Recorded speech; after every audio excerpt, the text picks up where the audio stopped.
श्री प्रभाकर गजाननराव अपस्तंभ गुरु विरचित श्रीमद भागवत महापुराणाचे साकल्य निरूपण. दिवस 40वा. नवमस्कंध. इक्ष्वाकूच्या वंशात मांधाता नावाचा राजा झाला. त्याच्या 50 मुलींशी सौभरी ऋषींनी विवाह केला. याच्यानंतर चक्रवर्ती सम्राट सगर राजा झाला. याने मोठा यज्ञ केला. यज्ञात मोकळा सोडलेला अश्व इंद्राने अडवून लपवला. तो सगरपुत्रांना कपिल मुनींच्या आश्रमात सापडला. त्या सगरपुत्रांनी कपिलांना सजा देण्याचे ठरविले, परंतु कपिलांच्या क्रोधाग्नीने ते सर्वजण जळून राख झाले. याला म्हणतात चोर सोडून संन्याशाला, अर्थात त्याचा परिणाम स्वनाश. तेव्हा वृथा आरोप कुणावर करू नये, शिक्षा आपल्यालाच होत असते. असो, अंशुमान सगराचा नातू याने पुनश्च घोड्याची शोधयात्रा काढली. त्याला घोडा दिसला. त्याने कपिलांना प्रणाम करून वृत्तांत कथन केला. कपिलांनी तो घोडा परत केला.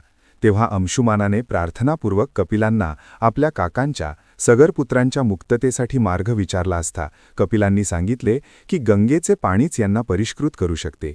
त्यासाठी अंशुमान, त्याचा पुत्र राजा दिलीप आणि त्याचा पुत्र भगीरथ यांनी तपश्चर्या केली. तेव्हा गंगावतरण झाले. गंगेच्या प्रवाहाने सगरपुत्र मुक्त झाले. आज आपण केलेल्या चुका वाटत नाहीत.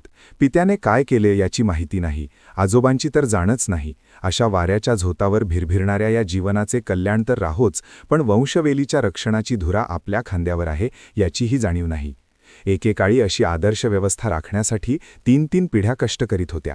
ही अस्मिता आहे आणि हेच सातत्य राखणे आहे. भगवान शंकराच्या जटेतून म्हणजेच हिमालयातून गंगा आली हे सूत्र पकडून एका कादंबरीकाराने हिमालयातून कालवा खोदीत ते पाणी इथे आणावे लागले असेल आणि त्यासाठी 3 पिढ्यांना श्रम करावे लागले असा विषय मांडला. पुराण कथांमधील अतिरंजितता किंवा अद्भुतता काढून टाकून वास्तववादी वर्णन करण्याच्या नादात अशक्य किंवा कल्पनारम्यतेने केलेले ते वर्णन आहे असे वाटले. ते काहीही असले तरी खळखळ वाहणाऱ्या पाण्याच्या स्पर्शात पावित्र्य आणि निर्मलता प्रतीत होते. त्यामुळे गंगा किंवा कोणताही नदीप्रवाह आपण प्रदूषित करू नये. 3 पिढ्यांचे बलिदान देऊन सर्वजन कल्याणार्थ आणलेला प्रवाह आपण निदान शुद्ध आणि स्वच्छ तरी राखलाच पाहिजे.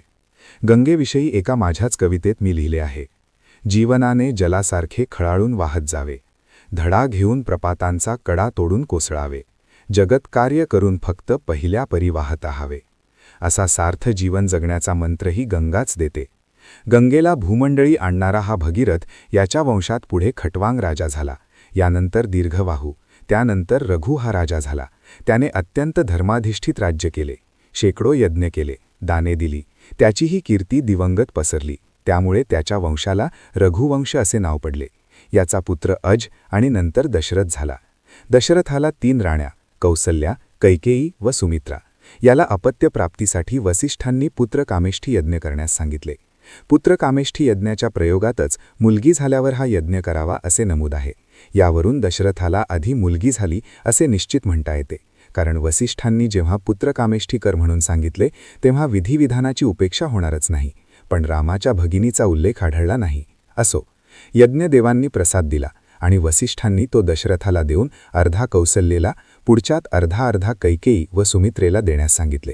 कैकेयीला राग आला. तिने प्रसाद टाकून दिला.